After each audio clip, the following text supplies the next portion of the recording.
எப்படி நடந்ததோ அந்த மாதிரி நமக்கு நடத்தி காட்டினவர் இது அண்ணா ராகவன் அவர்கள். இது ஒரு கலக்க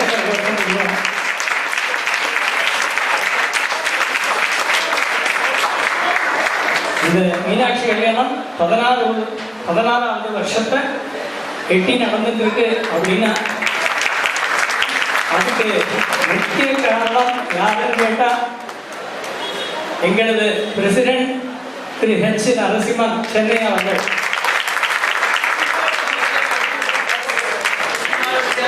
ஆமா, இதுக்கு 16வது வருஷத்தை தொழில் இல்லாம எல்லாரும் ஒரே வேலை மாடியில சாப்பிட முடியாது.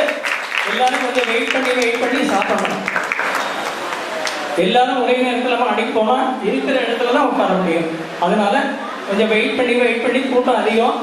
வெளியில இருந்து வருவா, கொஞ்சம் வெயிட் பண்ணி எல்லாரும் சாப்பிடுவாங்க. இது எப்படி இருக்கு அப்படின்னா அதற்கு காரணம் நான் சொன்ன மாதிரி அண்ணாவை தான் அவரை நாங்க கூப்பிடுறது. அந்த மரியாதையிலே அண்ணா அவர்கள் தான். அதனால அவர் இதெல்லாம் எதையுமே நினைக்க மாட்டார், எதிர்பார்க்கவும் மாட்டார். ஆனா எங்களுக்கெல்லாம் ஒரு ஆசை, 15 வருஷத்தை முடிச்சு 16வது வருஷத்தை இப்போ எட்டிருக்கோம். அப்படிங்கிறதுனால அவருக்கு பகவன் ராமபிரச்சார சேவா மண்டலி அவரோட தான், அது ஸ்ரீ பகவன் ராமபிரச்சார சேவா மண்டலி அவரோட தான். இருந்தாலும் நாங்கள் எங்களுக்கு சின்ன பசங்களுக்கு அவர் ஆசை, அவருக்கு ஒரு மரியாதை பண்ணி இந்த சபையில அவரோட கௌரவப்படுத்தணும் அப்படின்னு எங்களுக்கு ஒரு ஆசை. அண்ணாவை பற்றி 4 வார்த்தை எங்களது சீனியர் கவுண்டர் வி.என். வெங்கட்ராமன் அவர்கள், டி.என். சுந்தரராஜன் அவர்கள், ஹெச். நரசிம்மன் அவர்கள், அவங்க பேர் தான் இந்த ஃபவுண்டர்ஸ் இந்த ஆர்கனைசேஷனுக்கு. ஒரு 4 வார்த்தை அவரை பற்றி பேசிட்டோ அவருக்கு சின்னதாக ஒரு கௌரவம். ஓம் நம சிவாய. இது இப்போ நடக்கும்போது ஒரு ஃபங்க்ஷன் இருக்கு. இது நாங்கள்லாம் இத்தனை வருஷமாக பண்ணியிருக்க வேண்டியதை தவறி போயிட்டோம். அதை இப்போவான்னு செய்யணுங்கிற இது முன்னாடியே செஞ்சுருக்கணும். இதை ஏன்னா இந்த ஃபங்க்ஷன் ஆரம்பிக்கும் போதே ஃபஸ்ட் இயரில் நான் இதெல்லாம் இப்போ எல்லாம் பேசி முடிக்கும் போது என்ன பண்ணால் இந்த மாதிரி நடத்தணும் வேணாம் அப்படின்னு அது செஞ்சிடலாமே அப்படின்னு சொல்லிட்டு என்ன வருஷமே இவர் ஆந்திலேயே விளையாடிட்டு இருந்த அவரோடையே இருந்த பையன் ஒருத்தன் வைதிகன் அந்த இதில் போய் இதில் நம்ம மடத்தில் கும்பகோணம் மடத்தில் போய் சன்னியாசம் வாங்கிட்டு சன்னியாசம் வாங்கிட்டு அவர்கிட்ட போய் பார்க்கலாம் அந்த மாதிரி நடத்துறதுக்கு அவரோட இதுக்கு என்ன கைட்லைன்ஸ் கேட்கலாம் இந்த பண்ணலாம் அப்படின்னு 4 பேர் கிளம்பி போனோம்னா அவர் என்ன சொன்னார், என்ன உங்களுக்கு எல்லா கல்யாணமும் இந்திய தமிழ்நாடு ஊரில் நடக்கிறது. எல்லா கல்யாணமும் அங்கே தான் இருக்கு. ஆனால் சிவனுக்கு மட்டும் யாரும் எடுத்து வெளியில் பண்ணவங்க எடுத்து இந்த மாதிரி ஒரு ஃபங்க்ஷன் மீனாட்சி கல்யாணங்கிற மாதிரி யாரும் பண்ணியிருந்தா தமிழ்நாட்டில் எனக்கு தெரியல. எங்கள் 2 பேர் உங்களுக்கு பண்ணியிருக்கா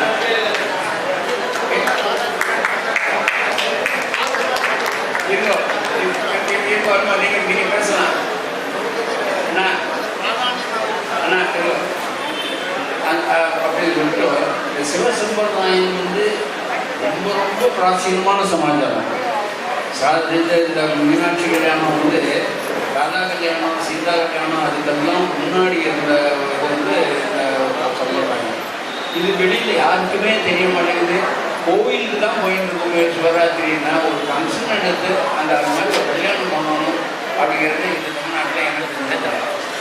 அதுக்காக நாங்கள் செய்யணும்னு ஒரு மனசுக்கு தாங்கம்.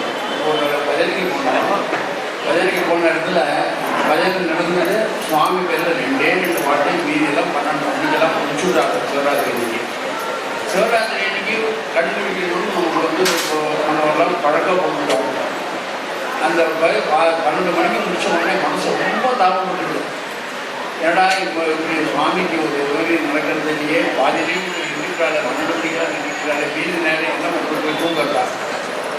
இதை எதையாலும் பண்ணி ஆகணும். ஆனால் எங்கள் அண்ணாவும் பஸ்ஸில் வரும்போது பேசி வந்தோம். அப்புறம் அண்ணாட்ட போனோம். அவர் அந்த சுவாமியாட்ட சொன்னார். அவர் என்ன பண்ணார், நான் 5 லட்சம் ரூபா கொடுத்து விட்றேன், நீங்கள் நடத்துவோம் அப்படின்னார். முதல் வருஷம் நான் சொன்னேன், நீங்கள் 5 லட்சம் ரூபா கொடுத்து விட்டு நாங்கள் என்ன நடத்துறதுல இருக்கு, 5 லட்சம் ரூபாய் நீங்கள் கொடுத்து போகிற அதை நீங்களே நடத்திடலாமே, எங்களுக்கு அந்த கைங்கறி பலன் வேணுங்கிறதுக்காக தான் நடத்தணும். அதனால நீங்கள் எங்களுக்கு ஏதாவது ஒரு ஹெல்ப் பண்ணும்போது இதை வந்து மற்ற ஆஸ்திக ஜனங்களுடைய எல்லாருடைய பொருளுமாக சேர்ந்து இதை நல்லா நடக்கணும்னு ஆசைப்படுவோம். அவர் வந்து ஓரளவுக்கு எவ்வளோ கொடுக்குறேன்னு சொன்னார்.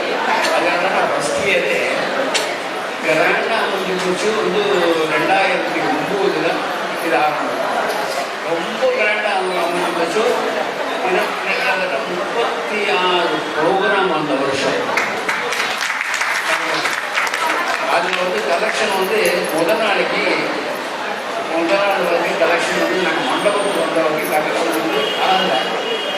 நாங்கள் ஒரு பிரின்சிபலை இங்கே வச்சுருக்கோம், இந்த பைசாவை பற்றி இங்கே மண்டபம் நம்ம எந்த இடத்துலையும் பேசக்கூடாது. பைசா இல்லை, பைசா கொடுக்கணும், எங்களுக்கு இல்லை, நம்பம் இல்லை, ஷார்ட்டேஜ் இல்லை, அது மாதிரி பைசாவை பற்றி மண்டபத்துலேயும் வந்து வெளியில் எங்கே கலெக்ஷன் பண்ணணும், டோர் கலெக்ஷன் கிடையாது. யாருகிட்டையும் போய் பைசா இவ்வளோ கொடுக்கணும்னு நம்ம வந்து யார்கிட்ட கேட்கலாம். அவளை மனசு என்ன மனசு பகவான் நம்ம மூலமாக என்ன சொல்கிறாங்களோ, எவ்வளோ கொடுக்கணும், எப்படி நடத்தணும் அவனுக்கு தெரியும். நமக்கு இந்த ஒரு பாக்கியத்தை கொடுக்குறேன்னா அந்த பாக்கியத்தை நம்ம அனுபவிக்கணும் அப்படிங்கிற ஒரு இதோட தான் வந்து இதை ஆரம்பிச்சு ஃபஸ்ட் இயர் வந்து அவ்வளோ இதில் நிறைய புரிஞ்சு எடுத்தாங்க. ரொம்ப சிரமப்பட்டு இது பண்ணோம். ஆனால் என்ன ரிசல்ட் என்னன்னு பார்த்தோம்னா, சாப்பிட உட்காந்துருப்பா யார் சாப்பாடு வந்து அவர் என்னால் கலெக்ஷன் பண்ண முடியல, எனக்கு 1 லட்சம் ரூபா நீங்கள் எடுத்து இப்போ வட்டின்னு எனக்கு எல்லாருக்கும் கொடுக்க முடியல. அந்த அளவுக்கு இதை புரிஞ்சு எடுத்துருக்காரு. அதுக்கப்புறம் அந்த ஃபங்க்ஷன் முடிஞ்சு அன்றைக்கி காத்தால 5 மணிக்கு மண்டபத்தை ஹேண்ட் போனால் 5:30 மணிக்கு வேறு இன்னொரு ஃபங்க்ஷனுக்கு ஆரம்பம் சதாபிஷேகம். அப்போ நான் எவ்வளோ சொன்னேன், என்ன பண்ணுறது அப்படின்னா, பகவான் வந்து என்னுடைய இப்போ எங்கள் மாமா இல்லை, அந்த மிச்ச மாமா இல்லை, பிஎஸ்எல் சொன்னான். அவர் சொன்னது ஏன்னா கொண்டு எங்கள் அண்ணா என்ன சொன்னால், நமக்கு ஒரு வீடு இருக்குடா, அதை வந்து எப்படி இருந்தாலும் பார்த்துக்கலாம், கவலைப்படாத அப்படின்னு சொல்லும்போது என் மனசுக்கு வந்து நான் ரொம்ப வருத்தப்பட்டேன். ஆனால் அவர் சொன்னார், ஆசிரியர் அவன் காலையில் வந்து டோட்டல் சரண்டர் ஆகிட்டேன்னா அவன் ரொம்ப அழகாக நடத்தி கொடுப்பான். நீங்கள் ஏன் கவலைப்படுறது, இன்னும் வேலை செய்ய வேண்டியதாக அவன் நடந்துருப்பாங்க. அதே மாதிரி இந்த ஃபங்க்ஷனை முடிஞ்சு எல்லாத்தையும் டிஸ்போஸ் பண்ணி கரெக்டாக 30,000 பேலன்ஸ் என்ன விட்டுருவேங்கறியா, என்ன இனிமேல் நடத்த மாட்டேங்கிறியாடா, நீயே நடத்துகிறேன், நான் தான் நடத்துகிறேன் அப்படின்னு சொல்லிட்டு அந்த பேலன்ஸை வச்சு கண்டினியூ பண்ணுறதுக்கு அவர் அன்றைக்கி ஆக்சுவலாக கூப்பிட்டு போவான். அப்படி ஒரு இது பண்ணதில் எங்கள் அண்ணாட்ட வந்து அதுக்கு காரணம் மூர்த்தி அண்ணா வந்து ரொம்ப மெயின். மூர்த்தி அண்ணா இல்லைன்னா இந்த ஃபங்க்ஷனை இவ்வளோ கிராண்டாக இத்தனை 15 வருஷம் ஓட்டி இருக்க முடியாது. மூர்த்தி அண்ணா வந்து நாங்கள் முன்னாடியே எல்லாருக்கும் இன்ட்ரடியூஸ் பண்ணிவிட்டு எல்லாம் பண்ணியிருக்கோம். பண்ணல, ஏன் பண்ணல தெரியுமா, அதுக்கு காரணம் இருக்குது. அவருக்கு இப்போ தெரியாது, இப்போ தான் முடிவு இருக்குது. நம்மளுக்குள்ளேயே நம்மளே வந்து தட்டிக்கூடாது. நம்ம நம்மளே முதுகில் தட்டிட்டோம்னா அது தப்பு. அது மீறி ஏன் இன்னைக்கு இதை செய்கிறோன்னு சொன்னோம்னா, முக்கியமான காரணம் நான் இந்த படிச்சு காட்டுறவருடைய நான் எனக்கு தெரிஞ்சு ஒரு 40 வருஷமாக எத்தனை கோயில்களுக்கும் ஏழைகளுக்கு அன்னதானம்னா முசுரோடு யாராவது இருந்துச்சுன்னா உடனே அனுப்பிச்சுடணும், உடனே சொல்லிடணும். அது மாதிரி கோவிலுக்கு வந்து நிறைய கோயிலுக்கு எண்ணெய் கோயிலுக்கு வசதி இல்லாத கோயிலுக்கெல்லாம் அந்த மாதிரி நிறைய இந்த காரியங்கள் வந்து 40 வருஷமாக வெளியில் தெரியாமல் இந்த வேலையில் நாங்கள் தெரியாது. அந்த மாதிரி சர்வீஸ் பண்ணியிருக்காங்க. இதில் இந்த உற்சவத்துக்கும் கப்பலில் பாதுகாப்புங்கிற மாதிரி இந்த கரெக்டில் பாதி வந்து அண்ணாவுக்கு அந்த இதில் அவர் பாராட்டுறதுக்காக முடியுது. அவரை பாராட்டுற முறையில் நம்ம வந்து சந்தோஷப்பட்டு இந்த மாதிரி எண்ணம் வந்து எல்லாருக்கும் கிடைக்கணும். இந்த மாதிரி நிறைய நாங்கள் நம்மளும் நல்ல காரியங்கள் செய்யணும் பகவானுக்கு எண்ணத்தை நம்ம உண்டு கொண்டனேங்கிறத இந்த பாராட்டுறீங்க. இந்த பாராட்டுனால அண்ணாவுக்கு எந்த இதுவும் இல்லை. அவருக்கும் ஆயுசு 80 கொண்டிருப்பார். இந்த பாராட்டு வயசுல ஒரு எண்ணம் இல்லை. ஆனால் அவர் பாராட்டோட ரொம்ப சந்தோஷப்பட்டு இதில் 4 பேருக்கு இந்த மாதிரி பண்ணால் நமக்கு வந்து சந்தோஷம் இருக்குது அப்படிங்கிற ஒரு இது என்ன ஏற்படுது இல்லையா? இந்த மாதிரி ஒரு எல்லாரையும் மோட்டிவேஷன் பண்ணுறதுக்காக தான் இந்த பாராட்டு அதை பண்ணணும். அது முன்னாடியே பண்ணுறது இந்த பகவான் எப்படி தெரிஞ்சுன்னா அப்படி தான் நடக்கக்கூடிய நம்ம கையில் ஒன்றும் இல்லை. இந்த வருஷம் அதை செய்யணும் அப்படிங்கிற இதை வந்து கொடுத்துட்டான் செய்யணும். இது கூட ஒரு 2 நாளைக்கு முன்னாடி மனசில் வச்சுட்டு இது பண்ணினா என்ன சாயி அப்படின்னு யாராலும் பண்ணாங்க. நல்லா அதனால சமாதானம் நீங்கள் சொல்றது செஞ்சு முன்னாடியே செஞ்சுட்டு இருந்துட்டு இப்போ 15 வருஷம் முடிஞ்சு 16 வருஷம் ஆகிட்டு இந்த வருஷம் செஞ்சிடணும் அப்படின்னு சாய் பண்ணேன். அடுத்த வருஷம் அந்த ப்ரிப்பரேஷன்லாம் பண்ணிட்டாரு. இதில் வந்து நிறைய பின்னாடி தெரியாதவ வந்து நிறைய பேர் எங்களுக்கு ஹெல்ப் பண்ணுறாங்க. நாங்கள்லாம் வந்து வெறும் ஒரு வேலைக்காரங்க தான். இதில் நாங்கள் வந்து ஆர்கனைசேஷன் அந்த இதில் நீ கமிட்டி மெம்பரு, நீ ஆர்கனைசரு, நான் வந்து பெரியாரு, நான் செக்ரட்டரி அப்படிங்கிற இதெல்லாம் இங்கே கிடையாது. சாயி ஒருத்தர் தான் இழுத்து போட்டுன்னு அவங்க போட ஒரு காரியத்தை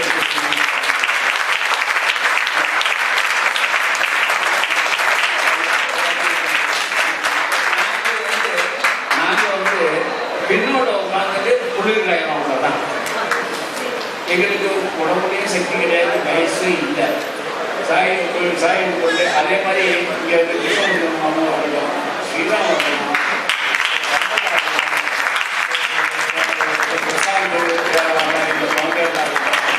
எல்லாரும் சைலண்ட் பின்னாடி வந்து இருந்துக்கிட்டு எல்லாத்தையும் காரியம் அவாவா காரியம் நடத்திட்டு இதை ஒரு கோபியமாக ஒரு குடும்பம் மாதிரி கிடைச்சது எல்லாத்தையும் வந்து செஞ்சுருக்கா. அந்த குழந்தைகள்லாம் எல்லாரும் க்ஷேமமாக இருக்கணும், அவருக்கு எல்லாம் சௌகரியங்களும் அன்றைக்கிட்ட ஆகினா அவங்களுக்கு இது பண்ணணும். நீங்கள் எல்லாம் பிரார்த்தனை பண்ணிக்கணும். இது எங்களோட நின்றுக்கக்கூடாது. இந்த மாதிரி ஒரு ஃபங்க்ஷன்லாம் இது வந்து காலகாலமாக இது நல்லா வளர்ந்துட்டே வரணும். இது வளர்ந்துட்டே வரணும். அதுக்கெல்லாம் வந்து முதல் தேங்க்ஸ் வந்து அண்ணாக்கு சொல்கிறது ஒரு இது எங்களுடைய கருத்துக்கலாம் எங்களுக்கு கருத்து. ஆனால் இங்கே இருக்கிற ஆசிரியர்கள் இந்த கோஆபரேஷன் போடலைன்னா எங்களால் சத்தியமாக இந்த மாதிரி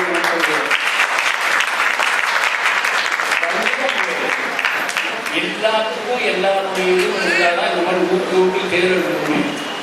அந்த மாதிரி இருக்கிற இடத்துல இவர் வந்து நீங்கள் என்ன கொடுக்குற ஆதரவு எல்லாம் வாலண்டியராக எத்தனை பேர் வந்து என்னெல்லாம் பண்ணியிருக்காங்க ஒருத்தருக்கு நாங்கள் வந்து நமஸ்காரம் பண்ணோம். அப்படி ஒரு இதை வந்து எல்லாரும் வந்து ஆசை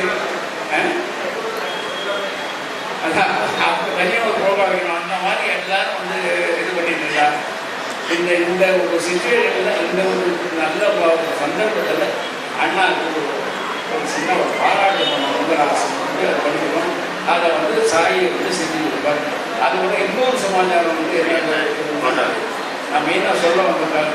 மெயின் வந்து இந்த ஆலங்கூர் பக்கத்தில் ஒரு கோயில் இருக்குது. துறையூர் பக்கத்தில் ஒரு ஆலங்கூர்.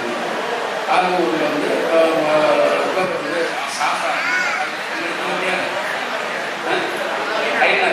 ஐயனார் கோயில்.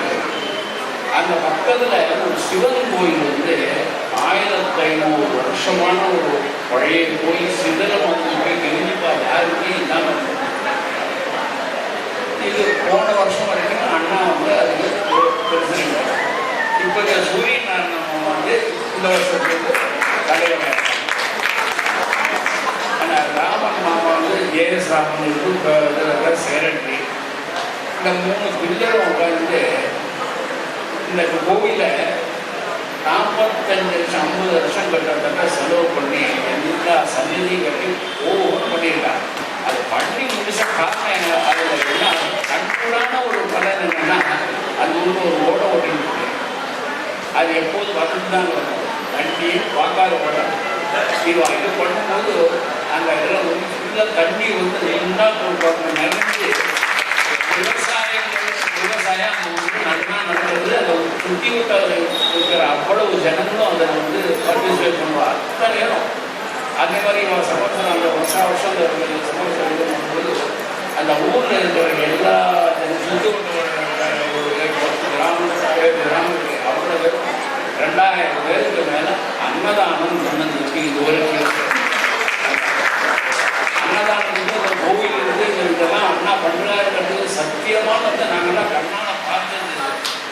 இதெல்லாம் நான் வந்து வெளியில் சொல்லி தான் ஆகணும். ஏன்னா இதை பார்த்து இன்னும் நிறைய காரியங்கள் நடக்கணும், நல்ல காரியங்கள்லாம் நடக்கணும். அதுக்காக தான் நாங்கள் வந்து இந்த இதை பண்ணியிருக்கோம். சாய் வந்து இதை படித்து இந்த இதை மட்டும் படிச்சுட்டு ஒரு பாராட்டு வரணும், அது கையை கொடுப்பாங்க.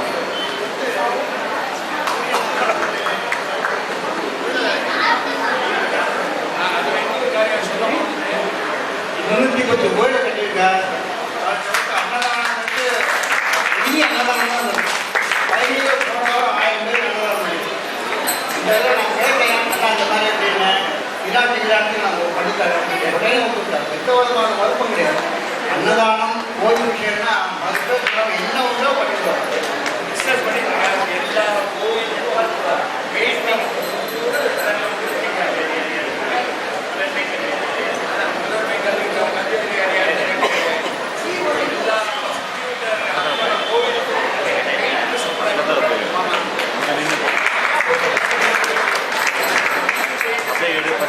அண்ணாவோட சேர்ந்து அவரும் எங்களுக்கு இன்னொரு அண்ணாவை கிடைச்சிருக்காரு. அதான் அவருக்கு ஒரு பலத்த கரகோஷம் கொடுக்கணும்.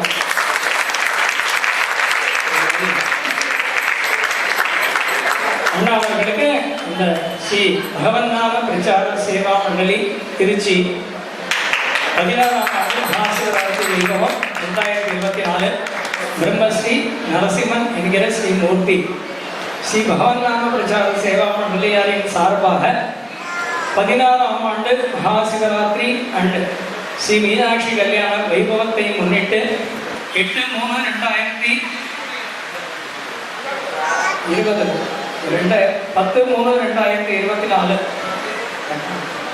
எங்கள் ஸ்தாபகர் நிர்வாக தலைவர் பிரம்மஸ்ரீ எச் நரசிம்மன் என்கிற ஸ்ரீ மூர்த்தி அவர்கள் தனது 81ஆம் வயதை தொடர்ந்து கடந்த 40 வருடங்களாக பசியாளர்களுடன் ஏழை மக்களுக்கான அன்னதானம் மற்றும் வேத விற்பனர்களுக்கான கைங்கரியங்களும் ஒருவேளை கூட தீபம் ஏற்ற வழியில்லாத கோவில்களுக்கு வேண்டிய உதவிகளையும் இன்று வரை அயராது செய்து வரும் அவரது சேவைகளையும் கௌரவிக்கும் பொருட்டு நமக்கும் இப்படிப்பட்ட நல்ல சிந்தனைகளை தரும்படி இறைவனை பிரார்த்தித்துக் கொண்டு அண்ணா எச் நரசிம்மன் என்கிற ஸ்ரீ மூர்த்தி அவரது பாரியா என் லக்ஷ்மி அவர்களையும் கௌரவிக்கும் விதமாக அவருக்கு வந்து இந்த ஒரு கைங்கரியம் மட்டும் இல்லை, நிறைய கைங்கரியம் பண்ணிட்டு இருக்காங்க.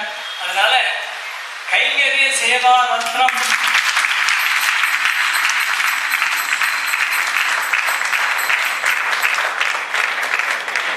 என்ற விருதினை ஸ்ரீ பகவன் நாம பிரச்சார சேவா மண்டலியாரின் சார்பிலும் பக்த கோடிகள் சார்பிலும் வழங்கி மகிழ்கிறோம். வாழ்க வளமுடன், பல்லாண்டு. நமஸ்காரம், ஆசீர்வாதம். ஸ்ரீ பகவன் நாம பிரச்சார சேவா மண்டலி திருச்சி.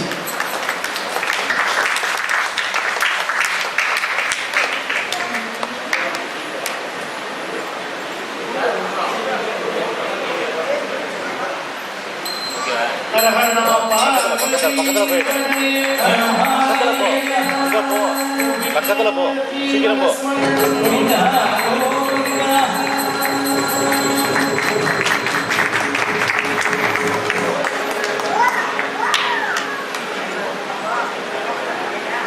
आदिपराशक्ति जगन्माता की मीनाक्षी कांत स्मरणम जानकी कांत स्मरणम जयो पंडरीनाथ महाराज की मंत्रमूर्ति की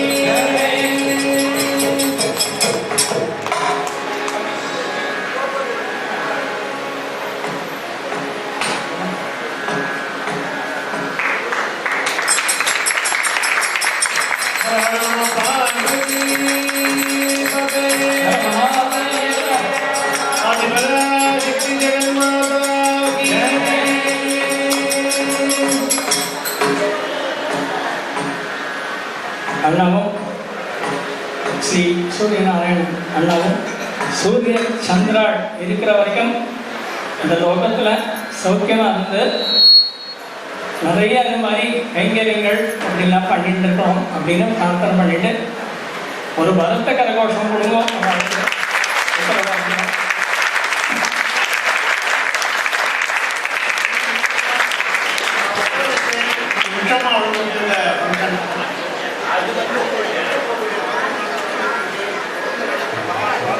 உங்களை நான் ரொம்ப வேண்டி கேட்டுக்கிறேன். தொடர்ந்து நடக்கணும். உங்களுடைய ஆதரவு அவசியமானது. முக்கியமாக இன்னும் சமாச்சாரம் வந்து கண்ணாங்காவலத்துன்னு தனியாக இந்த வைபவம்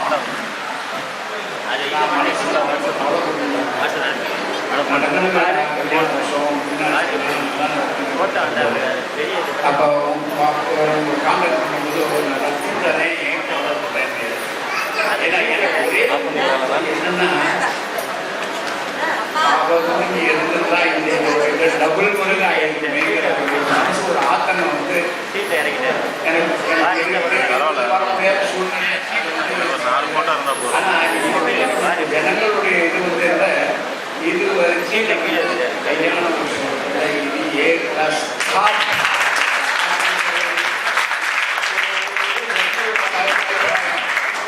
ஜனங்கள் எல்லாரும் வந்து ரொம்ப பேர் எங்கிட்ட சொல்லிட்டு போனான்.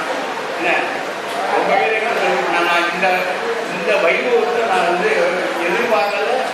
நானே எதிர்பார்க்காத வந்து எனக்கு மனசு சந்தோஷமா இருக்கு.